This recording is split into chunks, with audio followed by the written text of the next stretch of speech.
Hey! Tambala na! At eto na sila, ang nag-iisang masugid na tagahanga ni Nicole Yala. Chris Chuper! Kasama ang nag-iisang die-hard fan ni Chris Chuper, Nicole Yala! Mula sa Mahiwagang Burnay, ang kwento.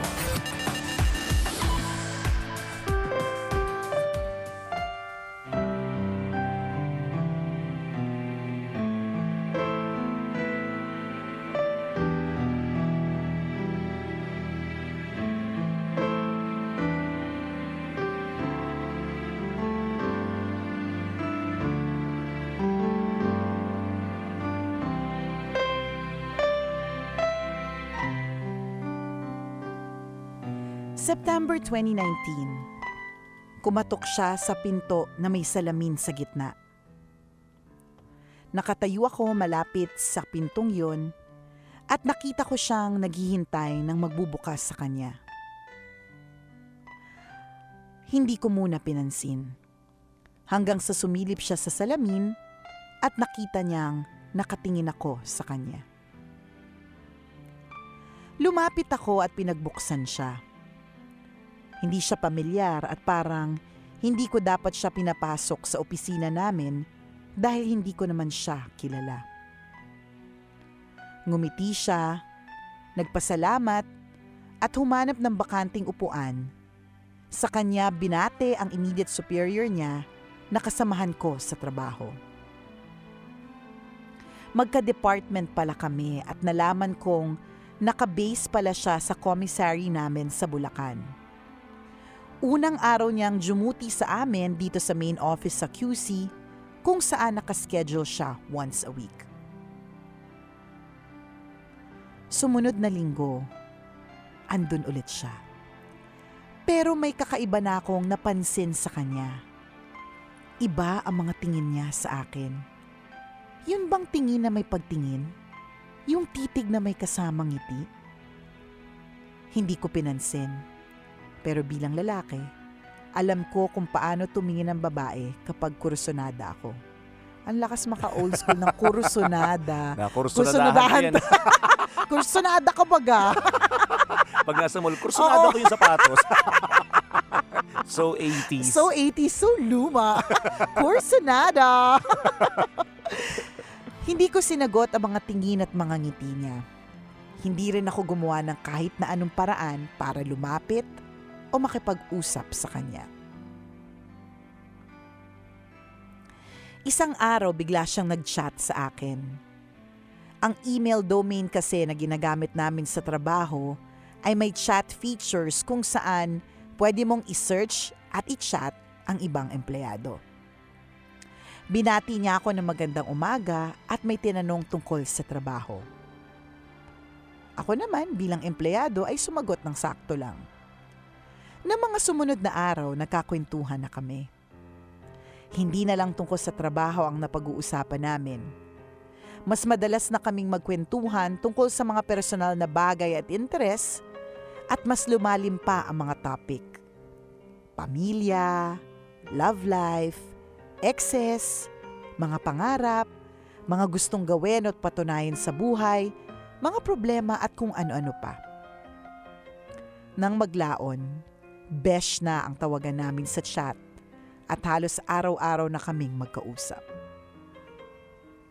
Tuwing nasa QC naman siya, sabay na kami laging kumain, magmeryenda at bumiyahe pa uwi dahil iisa lang ang daan namin. Unti-unti kaming napapalapit sa isa't isa. Hanggang minsan nagpasaring na siya sa akin. Pasaring!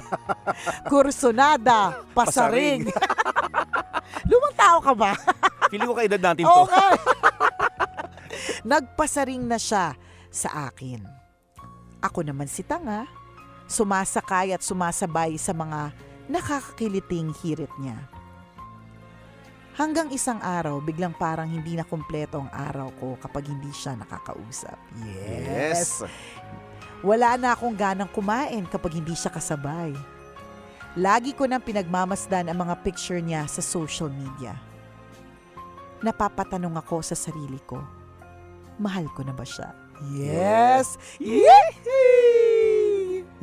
Naghanap ako ng mapagkakatiwalaang kaibigan para mapagsabihan ng nararamdaman ko. Yung mga kaibigan kong matagal na at subok na. Una kong tinawagan yung college best friend ko na isang babae. Katakot-takot na mura ang inabot ko sa kanya. Umayos daw ako dahil may asawa at anak ako at may pamilya ako. Yun lamang! Wala na! Friend, Tapos hindi na. na. Finish! Pasaring-saring ka pa dyan, kurso-kursonada ka pa nalalaman dyan, ha? At dahil kilalang kilala niya ako, tinanong niya kung may ganap na daw ba kami ni Besh. Kilala kang ano? Sabi ko, hindi. Na kahit kamay niya o buhok niya, hindi ko tinangkang hawakan. Sabi ng friend ko, infatuated lang ako. Na natutuwa lang ako sa espesyal na atensyong binibigay ni Besh sa akin. Na nalilibang lang ako. Pero timbangin ko daw mabuti ang nararamdaman ko dahil hindi na biro kung mahal ko na nga talaga siya. Sabi niya masyado din daw mababaw yung mahal ko. Mahal ko na agad kahit sa chat pa lang. Kaya nung gabing yon, uminom akong mag-isa sa gilid ng kalsada. Yes. Drama-drama pa? May asawa naman? Don't be atigilan mo ako, ha? Kala mo naman. Kinalamay ko ang damdamin kong mabuti at nag-usap kami ng masinsinan ng sarili ko. Dumating ang October. Tuloy pa rin kaming nag-uusap ni Besh. Sa isip ko, enjoy ko na lang na may nakakausap ako. Pero hanggang doon na lang. 2 araw bago ang kaarawan ko, niyaya ko ang mga tropa ko na mag-celebrate sa isang chill place sa Fairview. Nung medyo nakakarami na kami, kwento ko sa kanila yung tungkol sa amin ni Besh at kung anong dapat kong gawin. Halos parehas ang sinabi nila sa akin. May kasamang kutos at bigwas ng kaibigan nga lang ang mga payo nila. Sa isip ko, kapag natapos ang buwan ng October, ititigil ko na ang kabaliwan ko. Ititigil ko na bago pa namin maisipan ni Besh na gumawa ng kasalanan. October 30, sa opisina, nag-chat sa akin si Besh na magjo-duty daw siya sa QC kinabukasan. Ayan na. Nako. As usual, gusto niyang sabay na kami kumain at bumiyahe pa uwi. Pero sabi ko nakalive ako kinabukasan, October 31, para mag-ikot sa sementeryo. Ayoko kasing sumabay sa dagsa ng tao sa mismong araw ng undas. Sabi ko na lang dadaan ako sa office kung sakaling mapaaga ako. Kinagabihan, lumapit sa akin ang asawa ko habang naghuhugas ako ng pinggan. May nag-chat daw sa akin sa Facebook. Nako. Sino daw yun? Sabi ko pakikuha ang cellphone at patingin. Si Besh ang nag-chat. Inad daw niya ako sa Facebook at pinalitan ng nickname ko na Hopya. Sabi ko, katrabaho ko lang yun. Bakit daw may nickname pa? Ang chat kung katrabaho lang. Hindi na ako kumibo. Umaga ng October 31, tahimik si Mrs. Sabi ko mga 10 a.m. aalis na ako para pumunta sa sementeryo. Hindi siya kumibo. Maya-maya ay lumapit siya sa akin at may inabot. Yung couple ring niya, sinusoli na niya sa akin. Wala. Nilapitan ko siya at tinanong kung bakit.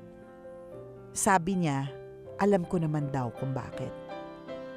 Alam na pala niyang lagi kong tinitingnan ang mga pics ni Besh sa FB at may kakaiba na siyang nararamdaman. Sabi ko katrabaho ko lang yon at wala nang iba.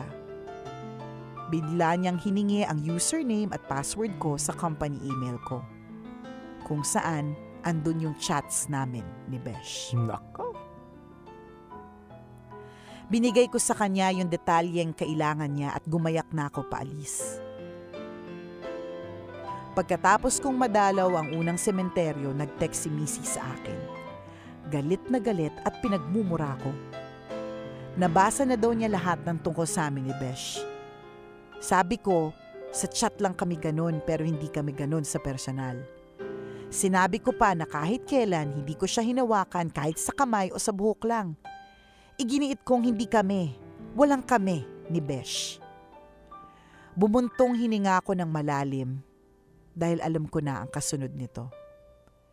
Pero ang pinakamasama, nag-chat si Besh sa Facebook tungkol sa pagpunta ko sa kanya sa araw na yon at sa cellphone ni Mrs. nakabukas ang messenger ko. Nako!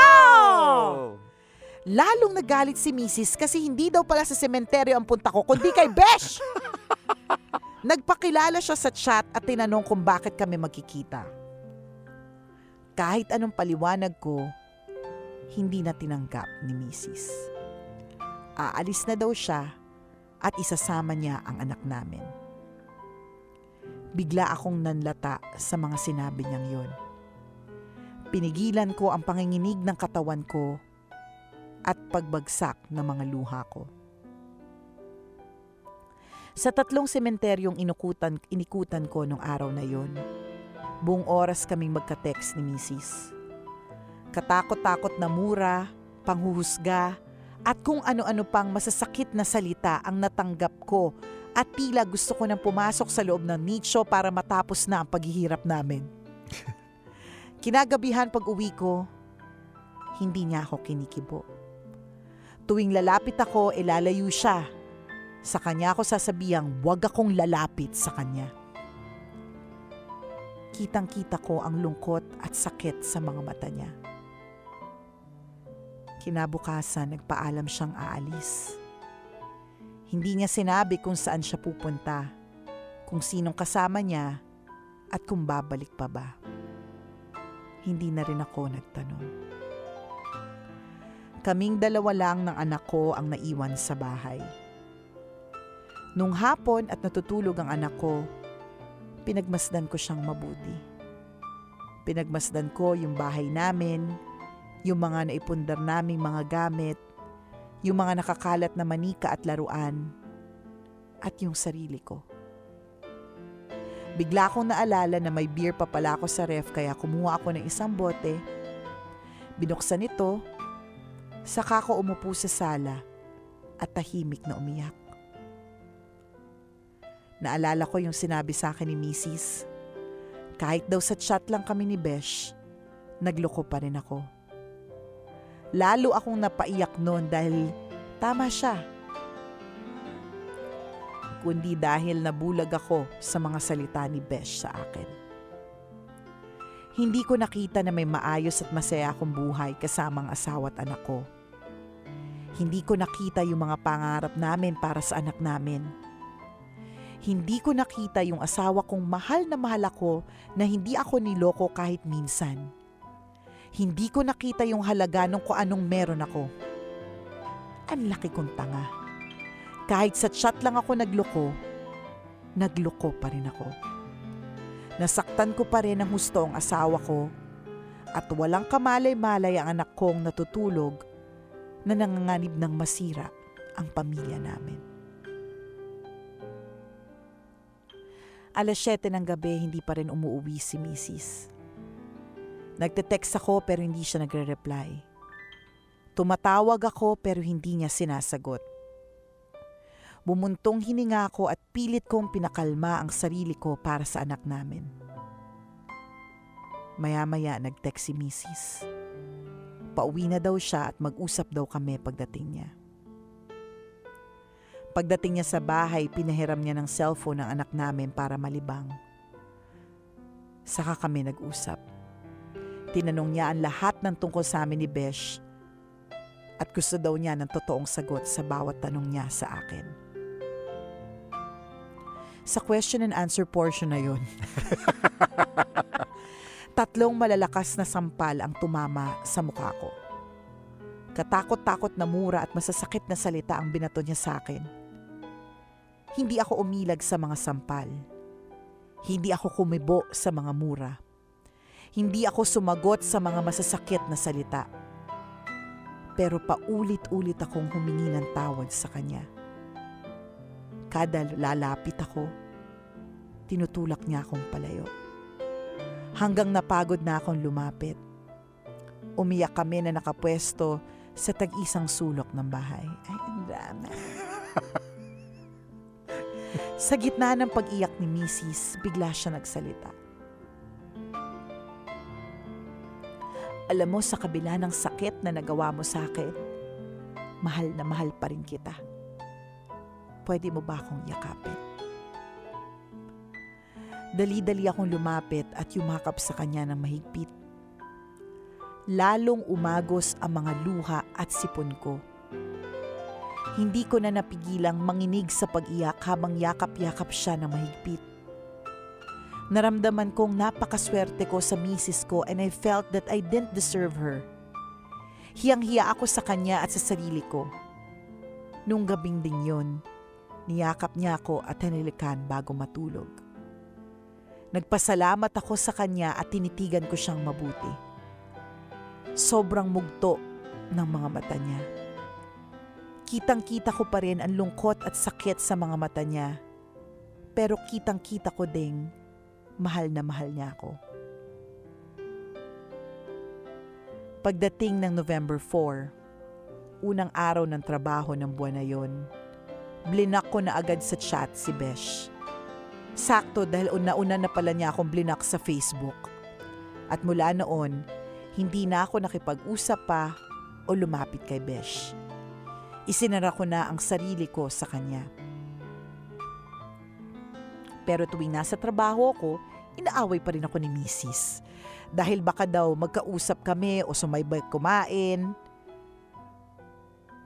Kaya dahil sa ginawa ko, lagi na siyang tamang hinala kapag nasa opisina ako. Pero okay lang yun.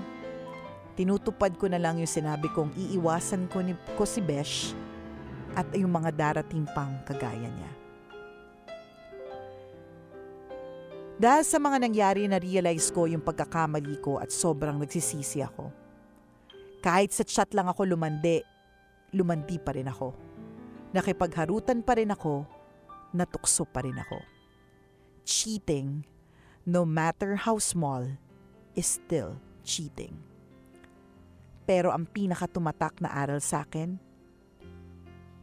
if love is true, pain is never a reason to let go.